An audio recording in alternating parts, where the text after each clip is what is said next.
Muy buenos días a todos, hermanos de la Iglesia Príncipe de Paz, cualquier otra persona que se esté uniendo a la transmisión. Saludos a todos.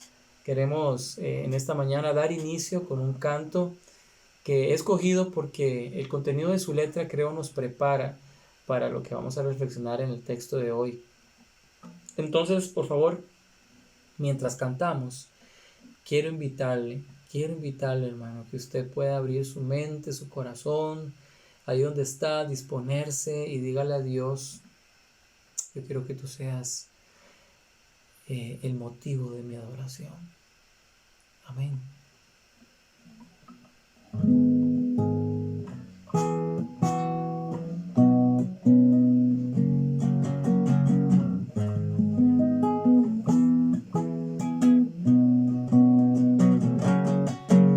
La única razón de mi adoración eres tú, mi Jesús. Mi único motivo para vivir eres tú, mi Señor. Mi única verdad está en ti, eres mi luz y mi salvación. Mi único amor eres tu Señor, y por siempre te alabaré. Tú eres todo poderoso, eres grande y majestuoso, eres fuerte, invencible, y no hay nadie como tú.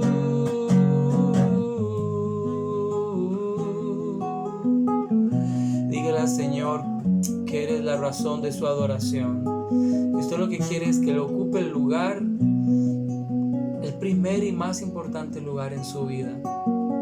La única razón de mi adoración eres tú, mi Jesús. Mi único motivo para vivir eres tú, mi Señor. Mi única verdad está en ti, eres mi luz y mi salvación. Mi único amor eres tu Señor, y por siempre te alabaré. Tú eres todo poderoso, eres grande y majestuoso, eres fuerte, invencible, y no hay nadie como tú. Tú eres todo poderoso, eres grande y majestuoso, eres fuerte, invencible, y no hay nadie como tú.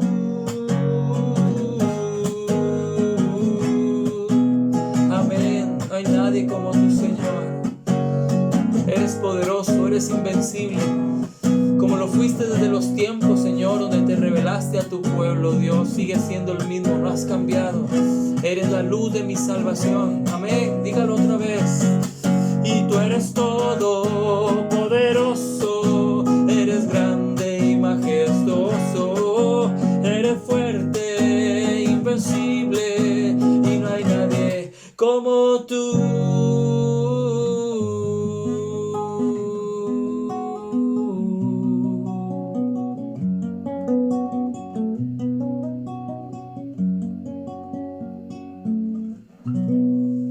Amén.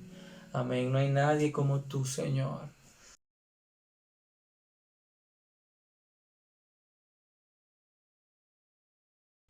Muy bien, hermanos. Entonces, para dar inicio en esta mañana, le voy a pedir que si no tiene su Biblia con usted, vaya y la traiga. Vamos, rápido. Si alguien, todos tienen que tener Biblia para que podamos hacer esta pequeña introducción. Muy bien. Ahí donde tú estás, en tu sala de tele, donde estés conectado, toma la Biblia y vamos a hacer lo siguiente. Vamos a abrir una página nada más, solo una, y vamos a ponerla sobre la palma de nuestra mano, de la mano izquierda en este caso. Si usted es zurdo, pues de la derecha. Hoy vamos a hablar de un zurdo, por cierto. Muy bien, toque con el dedo la palma de su mano a través de la hoja. ¿Puede sentirla? Ok, ¿qué pasa si usted pone un puñito? Hay unas 15 páginas. Digamos que ya terminamos, vamos ahí por la mitad de Génesis, digamos. Toque otra vez. ¿Puede sentir el dedo en su palma? Yo todavía lo siento. Pero ¿qué pasa si yo le digo a usted que avance un poco más y llegue hasta el libro de los jueces? Y ahora que está ahí, de una vez le pido que abra el capítulo 3 de jueces. Capítulo 3 de jueces. Y le pongo una marquita. O doble una esquinita o algo. Muy bien, ya estamos en jueces 3. Y usted pone el dedo otra vez sobre la palma de su mano. Mire que ya tiene un bloque de hojas. ¿Percibe el toque con el dedo? Levemente, ¿verdad? Bueno, ¿y qué pasa si yo le digo que avancemos hasta Isaías? Mire, un bloque grande, pone la palma otra vez y vuelve a tocar. Es un toque, no es golpear, ¿verdad? Es un toque, el toque. Apenas perceptible, ¿no? Bueno, y si yo le digo que avance hasta Apocalipsis o Hebreos, toque. Ya yo no percibo, hermanos. Y es que lo que quiero dar a entender con esto es que muchas veces Dios está hablándonos y nos habla una vez y está tocando nuestro corazón. Pero si no ponemos atención y no escuchamos, no oímos, Dios va a seguir hablando. Él va a traer otro pasaje, otro día, en otro devocional o en otra prédica, va a tocar otra vez. Y usted va a sentir ahí, usted va a sentir que Dios lo está incomodando, que Dios le está diciendo algo. Pero ¿qué pasa si usted no obedece? Y viene otra vez otra prédica, otra charla, otro domingo, semana tras semana, mes tras mes, año tras año. ¿Sabía usted, hermanos, que hay gente en las iglesias que tienen un montón de información, hermanos, de predicaciones, de enseñanzas, una tras otra, y Dios estaba hablando y la persona nada más va, se sienta, sale, y llega un momento en que tanto se le ha hablado y Dios sigue tocando que ya no percibe, ya no percibimos, me incluyo, y ya no percibimos. Quizás porque desde la primera vez que Dios habló, Él estaba esperando que al primer toque nuestro corazón estuviera tan sensible y escuchar su voz y obedecerla. Bueno, yo le pido a Dios en el nombre de Jesús en esta mañana que cualquier texto de los que vamos a leer hoy toque nuestros corazones, nos ayude a escuchar su voz. Así como Dios le quiso hablar a su pueblo hace muchos años y llegó un punto donde ya no escucharon, lo olvidaron, se endurecieron, se alejaron. Ayúdanos, Señor, que no sea así con nosotros y nuestro corazón no se endurezca y no lleguemos a ese punto donde ya no podamos entender que tú nos estás diciendo, Señor, algo a nuestro corazón. Y bueno, aquí estamos, Espíritu Santo, frente a tu palabra. Úsala para convencernos, para tratar con nosotros, para limpiarnos, para transformarnos. En el nombre de Jesús. Amén. Muy bien. Este texto que vamos a hablar hoy está en Jueces 3. Ojalá que ya usted ya tenía la marquita puesta y pueda regresar al texto. Y podamos leer los primeros versículos. Pero no sin antes decirles que una de las cosas que me llamó la atención de este capítulo es que durante muchas veces se repite la palabra Señor, Señor. Si usted lo ve, yo tengo aquí abiertas las dos versiones, Reina Valera y NTV, Nueva Traducción Viviente. Y encontré alrededor de 14 veces la palabra del Señor. El Señor dejó, el Señor hizo, el Señor, dice aquí, Señor, su Dios, Señor ardió, el Señor levantó, el Señor le dio, el Señor les dio, el Señor les ayudó, en fin, el Señor. Él es el protagonista, hermanos, de esta historia, de tapa a tapa, Él es. Y cometemos un error si queremos venir a las Escrituras buscando más de nosotros que de Él. No, vengamos a Él, a la palabra, buscando lo que Él otra vez nos quiere decir. Dios le habló a su pueblo Israel en medio de una época de caos. Y tuvo que recurrir Dios y permitir situaciones de crisis, de aflicción, para que su pueblo regresara otra vez a Él, clamara a Él en busca de su auxilio.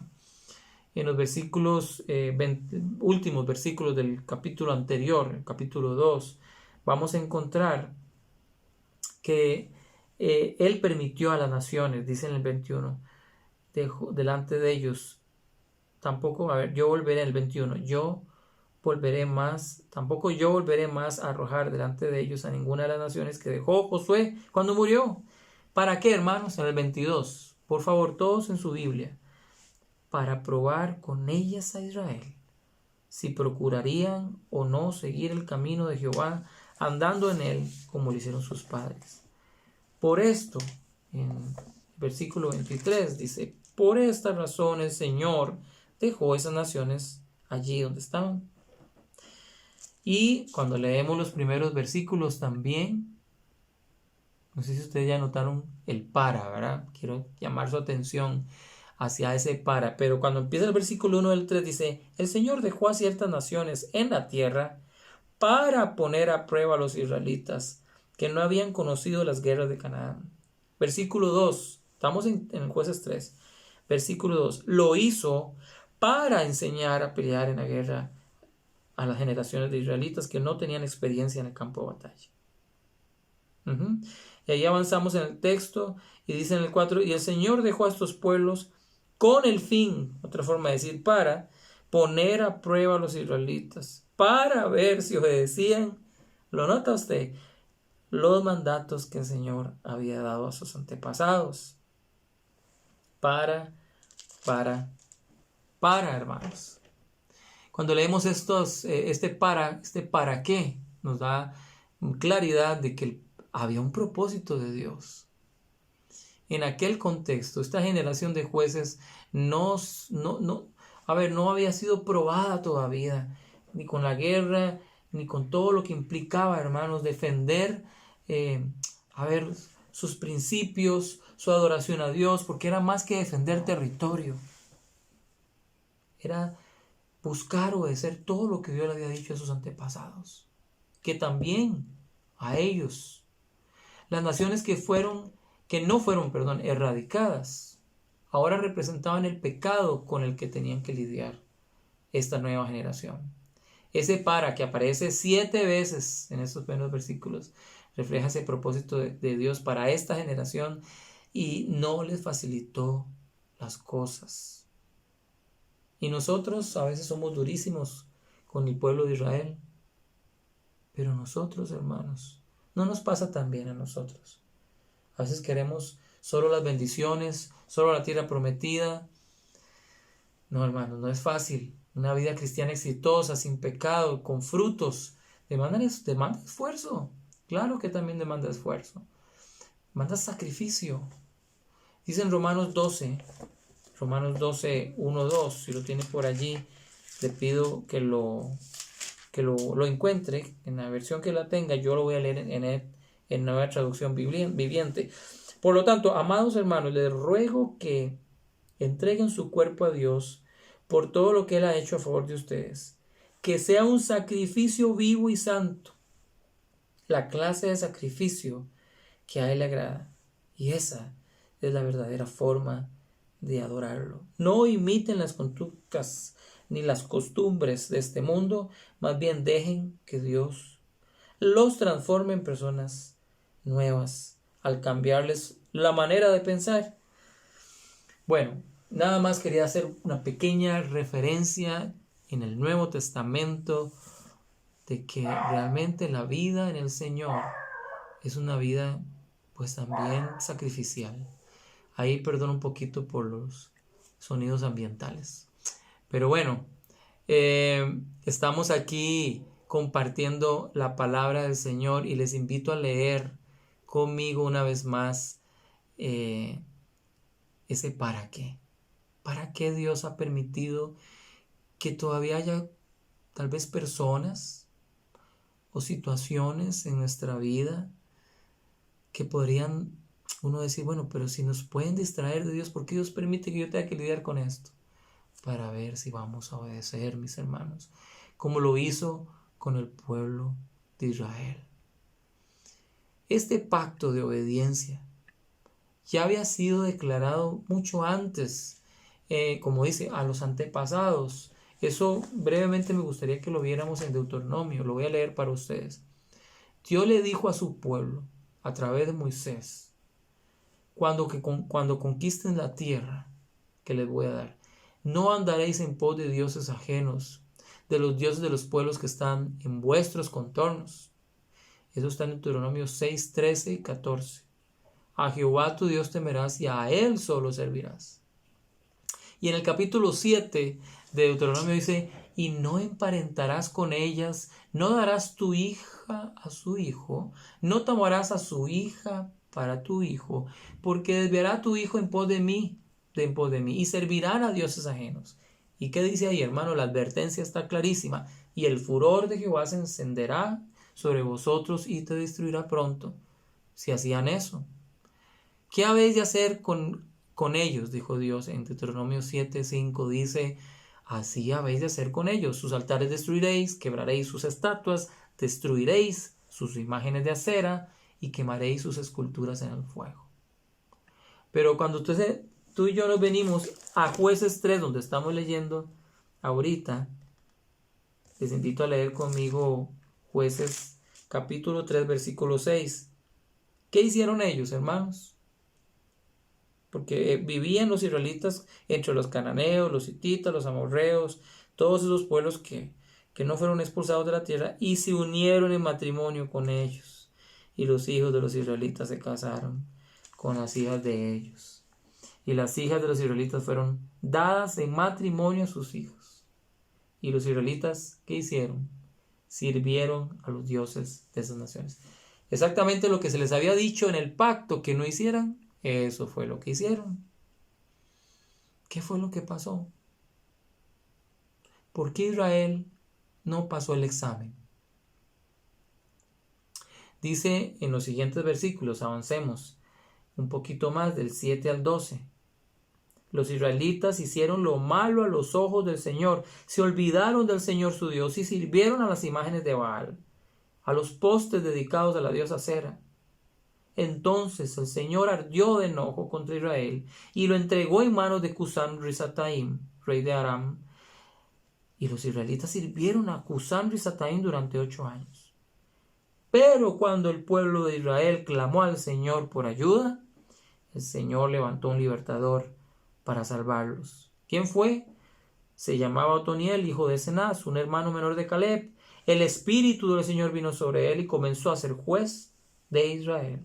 Entró en guerra contra Cusán Risataim y bueno, el Señor le dio la victoria. A ver, hermanos, ¿por qué Israel no pasó la prueba? Está en el versículo 7. Ponga atención si usted tiene su Biblia ahí abierta. En mi versión, en la Nueva Traducción Viviente, dice que se olvidaron del Señor. ¿Se olvidaron? ¿No le suena eso conocido? Hay una tensión aquí, hermanos, un patrón en el pueblo de Israel. Se olvidaban del Señor. Después de que se olvidaban, empezaban a hacer lo malo ante sus ojos y en consecuencia venía el castigo, tal como Dios lo había advertido. Pero me gusta esta frase, se olvidaron. Bueno, me gusta, entre comillas, pero es que es reveladora. Está en el versículo 7 y está en el 12 también. Si usted lee conmigo, en el 7 dice, se olvidaron del Señor. Y en el 12 vuelve a repetir que hicieron lo malo ante los ojos del Señor. En realidad la que se repite es esa, la frase que dice que hicieron lo malo ante los ojos del Señor. Bueno, yo lo que quiero señalar, mis hermanos, es que esto de que hicieron lo malo delante de los ojos del Señor parece reflejar una consecuencia, primero, de que se empezaron a olvidar. No sabemos cómo, no sé si los papás no invirtieron el tiempo para enseñarle esto a sus hijos, no sé si es que dejaron de leer la palabra, ¿será? Dejaron de memorizar las escrituras, no sé qué pasó, pero empezaron a olvidarse. Y olvidaron cómo es Dios. Olvidaron el carácter de Dios, celoso. Y yo quiero que lo notemos aquí porque este texto revela aspectos del carácter de Dios. Por ejemplo, esto que estaba ahora tratando de recordar que quería decir, que es que la frase que hicieron lo malo a los ojos del Señor se repite 2 veces, en el 7 y en el 12. Y lo que quiero notar, hermanos, con ustedes es que Dios todo lo ve. Siempre está mirando lo que hacemos. Mira nuestros pensamientos, mira nuestras motivaciones.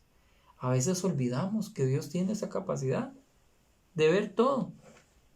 Y hacemos delante de los ojos del Señor como si pudiéramos escondernos de la vista de Dios. Hermanos, hacemos cosas que no le agradan. Y es que Él ve, como dice en 1 Samuel 16:7. El Señor dijo a Samuel, Dios ve no como el hombre ve. Pues el hombre mira lo que está delante de sus ojos, pero Dios mira el corazón. Aquí tengo este corazón con un texto que me recuerda un pasaje de la Biblia para que no se me olvide, hermanos. Todos los días lo agarro y lo leo. Él es el que me capacita para hacer su voluntad. Mis hermanos, no permitamos que nuestro corazón se endurezca. Empieza por olvidar. Empezamos a hacer cosas que no le agradan al Señor.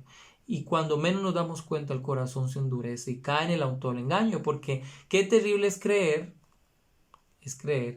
que podemos escondernos de sus ojos. No es así, hermano. No es posible. Y entre más pretendemos esconder cosas a los ojos del Señor, más fácil caemos en lo que dice Jeremías 17:9. El corazón humano es lo más engañoso que hay y extremadamente perverso. ¿Quién realmente sabe qué tan malo es, sino solo Dios? Por eso necesitamos todos los días exponernos a su palabra para no olvidarnos. Segundo, otro aspecto del carácter de Dios está en el versículo 8 y el 12. Dice, entonces el Señor ardió de enojo contra Israel y lo entregó en manos de Cusán-Risataim. Y en el 12, ¿qué dice, hermanos? Otra vez, después de que hubo 40 años de paz, vino otra generación y otro juez, y hicieron los israelitas lo malo a los ojos del Señor de nuevo, dice. Y por la maldad de ellos, el Señor le dio dominio sobre Israel al rey Eglón de Moab y tomó posesión de Jericó. Hermanos, estuvieron sometidos 18 años, según el versículo 14. Hay consecuencias. El Señor nos ama, hermanos, entrañablemente. Pero el Señor, otro aspecto de su carácter revelado aquí es que es un Dios justo. Él guarda, dice Éxodo 34:7, Él guarda misericordia de millares, perdona la iniquidad, la rebelión y el pecado, pero de ningún modo tendrá por inocente al malvado. Eso está en Éxodo 34:7. Dios es un Dios justo. Y es que es fácil solo querer las promesas de las cosas lindas que Dios, pero Dios, así como promete bendiciones, Dios también promete castigo, hermanos, cuando hacemos lo que no le agrada, cuando le desobedecemos abiertamente. Sin embargo, déjenme leer Hebreos 3:10, 12, 13 y 15, que es lindísimo, porque dice en Hebreos 3, versículo 12, dice, mirad, hermanos, que no haya en ninguno de vosotros corazón malo de incredulidad para apartarse del Dios vivo. Antes exhortados los unos a los otros cada día, entre tanto que se dice hoy, para que ninguno de vosotros se endurezca por el engaño del pecado. Entre tanto que se dice, si oyereis hoy su voz, no endurezcáis vuestros corazones. El pueblo de Israel dejó de oír la voz de Dios. Y a nosotros nos puede pasar lo mismo, hermanos. Nuestro corazón se puede endurecer. ¿Me explico? Con la ilustración que les di al inicio, hermanos, nuestro corazón se puede endurecer, como el pueblo de Israel. Pero Dios no puede dejar pasar las cosas que necesitan ser corregidas en nuestra vida. Y Dios lo hace por amor. Y otro texto más adelante lo vamos a leer. ¿Por qué? Porque Dios nos ama. Porque Dios nos ama. Nos va a corregir. Ahora, Dios Dios es un Dios misericordioso. Otro aspecto del carácter de Dios es que Dios es un Dios misericordioso, porque dice el versículo 9 que el pueblo de Israel clamaba al Señor por ayuda y el Señor levantó un libertador. Y dice en el versículo 15 que otra vez después de esos 40 años el pueblo se volvió a apartar de Dios. Y en el versículo, les dije 15, ¿qué es lo que dice? Sin embargo, cuando el pueblo de Israel clamó al Señor por ayuda, el Señor nuevamente levantó un libertador. Fíjese usted, cada vez que el pueblo clamaba a Dios, Él respondía, perdonándoles, y les enviaba un libertador para darles paz y descanso de sus angustias. ¿No es un Dios misericordioso nuestro Dios? Aquí se ratifica esa parte del carácter de Dios, de su amor, su compasión. Que si bien es cierto nos disciplina cuando tiene que hacerlo es porque nos ama, como lo hizo con su pueblo Israel. Dice un Salmo 103 que es muy lindo, que el Señor, Salmo 103, si quiere buscarlo también, yo lo voy a leer para ustedes, en el versículo 8 dice, el Señor es compasivo y misericordioso, lento para enojarse y está lleno de amor inagotable. No nos reprenderá todo el tiempo, ni seguirá enojado para siempre. No nos castiga por todos nuestros pecados. No nos trata con la severidad que merecemos. Ese es nuestro Dios. Acudamos a Él, mis hermanos. Acudamos a Él. Yo no sé en qué situación podría estar usted.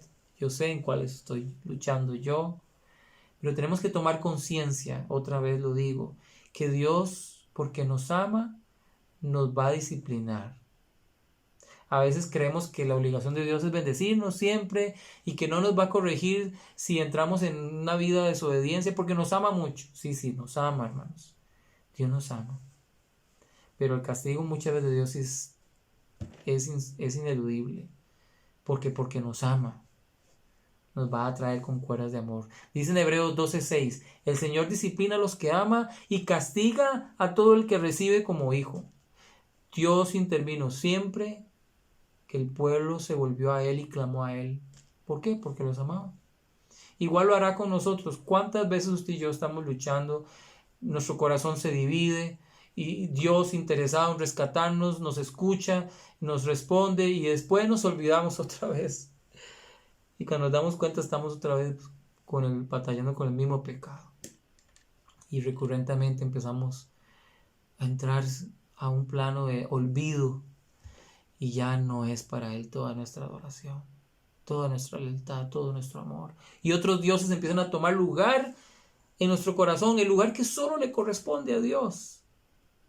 ¿Sabes qué, mi hermano? No debemos permitirnos esto.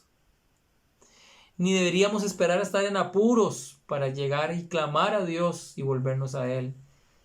Porque de todos modos, en su misericordia, Él nos va a rescatar. Pero muchas veces tenemos que lidiar con las consecuencias, hermanos. Cuando Él ha preparado un camino mucho mejor a través de su Hijo Jesucristo. Y lo vamos a leer más tarde en las conclusiones, pero hermanos, para que esto funcione, nosotros tenemos que ser radicales con el pecado. Déjeme decirle que ya estamos entrando al último bloque del sermón, que va a partir de la historia donde en la última vez que dice que el pueblo clamó al Señor por ayuda y Dios levantó un libertador. ¿Cuál fue en esta ocasión? Ahot, se llamaba Ahot. Vaya usted conmigo al versículo 15. Ahot era un hombre zurdo de la tribu de Benjamín y los israelitas enviaron a Ahot a entregar el dinero del tributo al rey Eglón de Moab. Recuerden que estaban sometidos. Así que Ahot hizo una daga de 2 filos de unos 30 centímetros de largo, la ató a su muslo derecho y la escondió debajo de la ropa. Luego le llevó el dinero del tributo a Eglón, quien era muy gordito. Después de entregar el pago, Ahot emprendió el regreso, y ahí cuenta cómo Ahot se fue, y después se regresó otra vez, y se acercó al rey, se presentó otra vez ante el rey Eglón, y le dijo, yo tengo un mensaje secreto para usted. Entonces el rey ordenó a todos sus sirvientes que se callaran y que salieran de la habitación y quedó solo el rey Eglón con Ahot. Entonces Ahot se acercó, quien estaba sentado solo en la habitación, y le dijo, tengo un mensaje de Dios para usted. Y cuando el rey Eglón se levantó de su asiento, Ahot sacó con la mano izquierda la daga que tenía atada al muslo derecho y se la clavó al rey en el vientre. La daga entró tan profundo que la empuñadura se hundió bajo la gordura del rey, así que Ahod no sacó la daga. Al rey se le vaciaron los intestinos. Hermanos, bueno, ahí cuenta luego cómo Ahod escapó de una manera muy creativa y no pudieron atraparlo los sirvientes del rey, porque ellos pensaban otra cosa. No voy a leer todos los versículos, pero hermanos, vean lo que pasó en el 26. Los sirvientes esperaban, mientras los sirvientes esperaban, Ahod escapó y pasó por los ídolos de piedra rumbo a Seirat, y cuando llegó a la zona montañosa de Efraín llamó a tomar las armas. Después encabezó un grupo de israelitas colina abajo. Y en el 28 dice, síganme, porque el Señor les ha dado la victoria sobre Moab, su enemigo. Así que los israelitas lo siguieron y tomaron control de los vados del río Jordán y no dejaron que nadie pasara. Atacaron a los moabitas, mataron a 10,000 de sus guerreros más fuertes y robustos. No escapó ninguno de ellos. Israel conquistó a Moab en aquel día. ¿Y cuánta paz? 80 años, hermanos, de paz con esta victoria. 80 años de paz. Hermanos, Dios es un Dios de paz. No es que Dios le agradara la guerra. Mire que si usted suma los 80 años de aquí con los 40 años que dice que le dio paz cuando Otoniel también gobernó, dice que sí, con el Espíritu del Señor llegó sobre la vida de Otoniel y le dio la victoria por medio de mano de Otoniel. Y ahí hubieron 40 años de paz. O sea, si usted suma 80 más 40 son 120 años de paz. Versus 8 cuando estuvieron bajo el dominio de Cusán Risataim. Qué nombre más curioso, ¿no?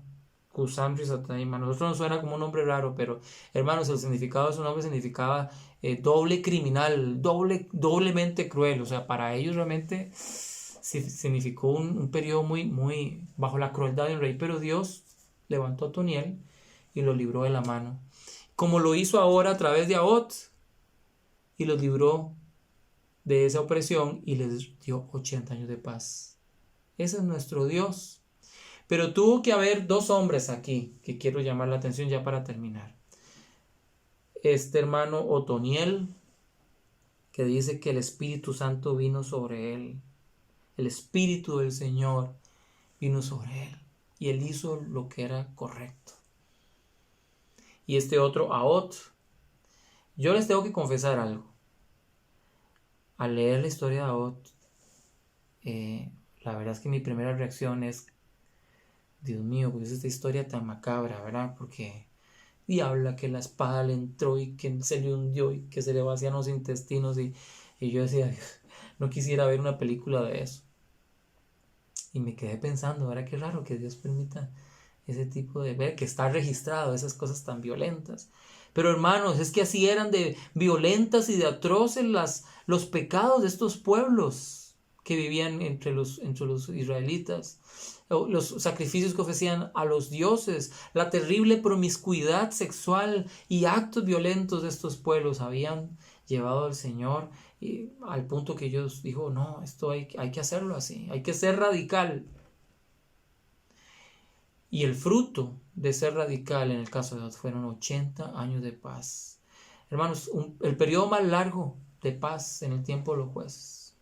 De cuánto sufrimiento, angustia, corrupción, muertes, violaciones, etcétera, etcétera, fue librado Israel durante esos 80 años. Déjeme decirle, Ahod hizo un buen trabajo. Mientras él vivió, el pueblo se mantuvo fiel a Dios. Pero lo fuerte de esta historia y que me quedó repercutiendo en la mente, este pensamiento persistente de que, vaya, muchos versículos dedicados a cómo la daga entró y cómo eso que acabo de decir antes. Pero ¿sabe qué? No es que yo quiera espiritualizar todos los elementos de este texto, mis hermanos. Pero tuvo que haber un hombre que hizo la daga, que la preparó, que hizo un plan, que lo ejecutó arriesgando su vida al máximo y cuando tuvo la oportunidad, ¡ras!, atacó al pecado de frente. Y no puedo evitar pensar en esa figura de la Biblia que habla que la palabra de Dios es como una espada de doble filo. Una espada de doble filo, dice que nosotros también deberíamos ser como Ahod, mis hermanos. fulminantes a la hora de entrarle al pecado de frente, hermanos. Él terminó con un reino corrupto e indeseable. Nosotros también con la palabra de Dios podemos hacer lo mismo con el pecado en nuestra vida. Que la daga de la palabra de Dios haga su trabajo, hermanos, en nuestras vidas, así como hizo su trabajo en esa ocasión. Dice la palabra de Dios en Hebreos 4:12, ciertamente la palabra de Dios es viva y poderosa y más cortante que cualquier espada de dos filos. Penetra hasta lo más profundo del alma y del espíritu, hasta la médula de los huesos, y juzga los pensamientos y las intenciones del corazón. Así, hermanos, de intencionales debemos ser nosotros también cuando luchamos contra el pecado. Decididos, fulminantes, cortantes, ágiles, como lo fue Abot. Que la palabra de Dios, deje que la palabra de Dios haga el trabajo. Y mire a Abot, lo que me gusta también de una actitud de Abot es que él dijo, el Señor les ha dado la victoria.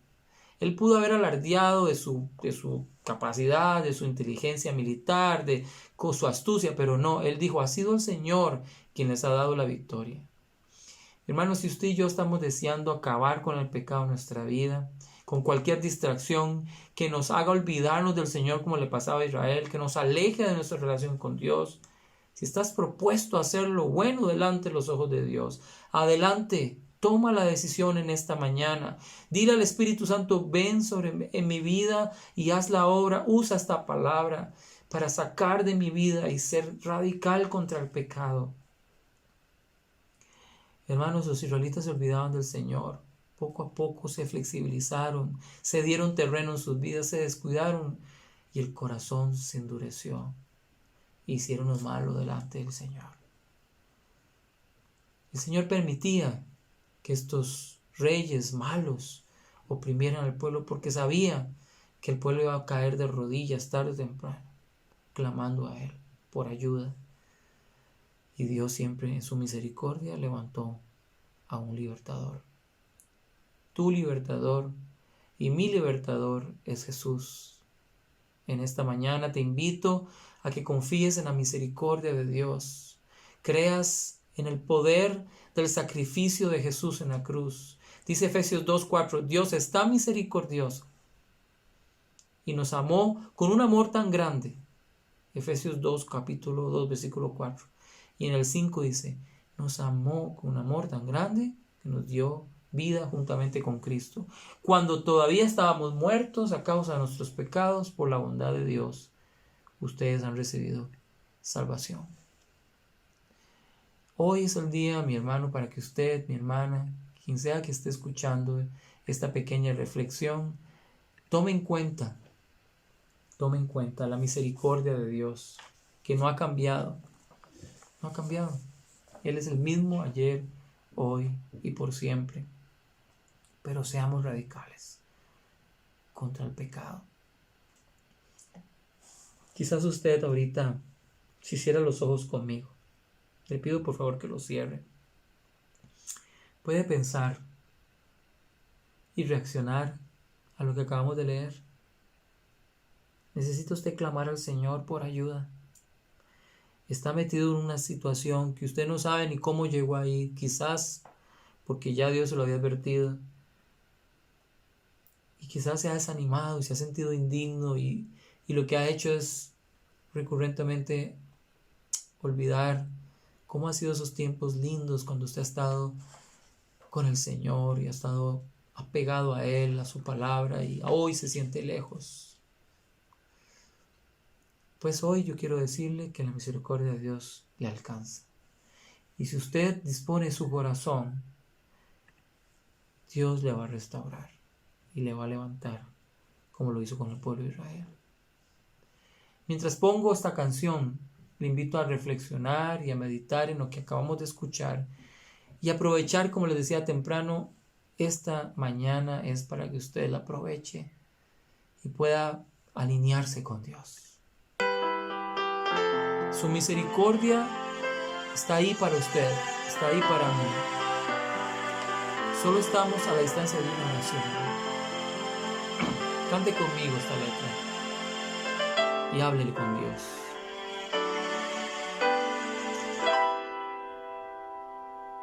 para que me visites y te acuerdes de mí, Señor Jesús. ¿Qué te movió a perdonarme? Tu misericordia, oh Dios, me abrazó y el pecado olvidó. Tu misericordia es mejor que la vida. Tu misericordia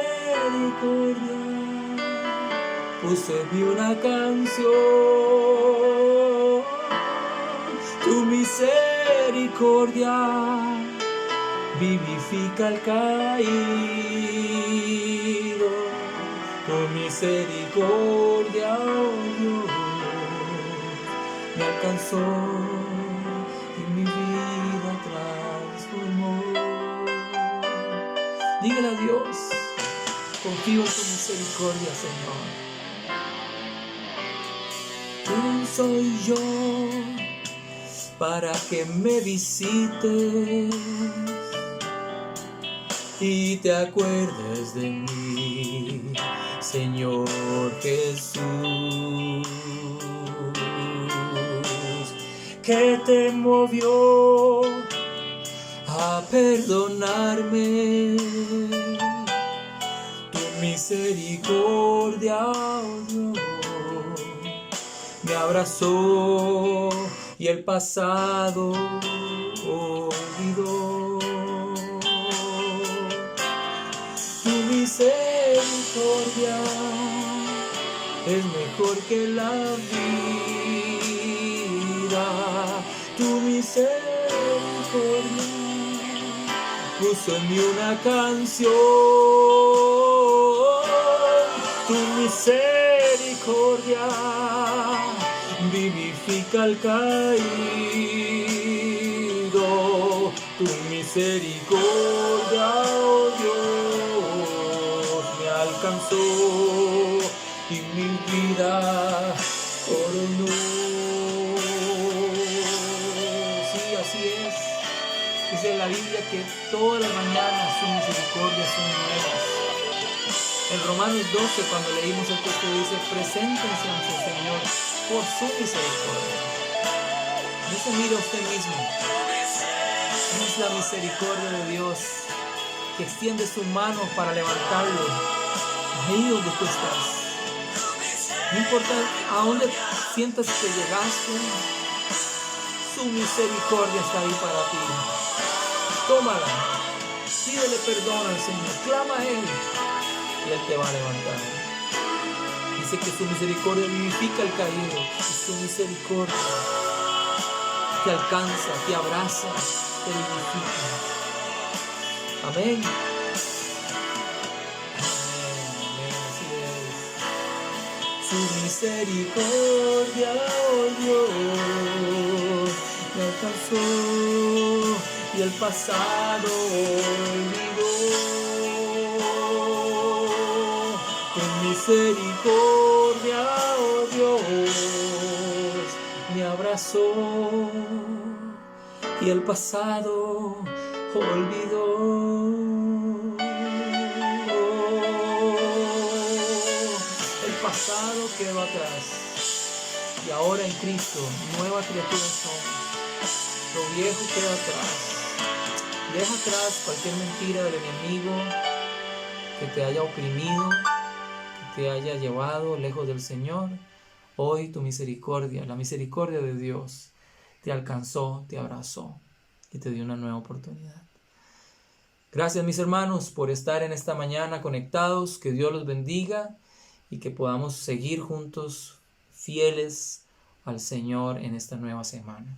Bendiciones.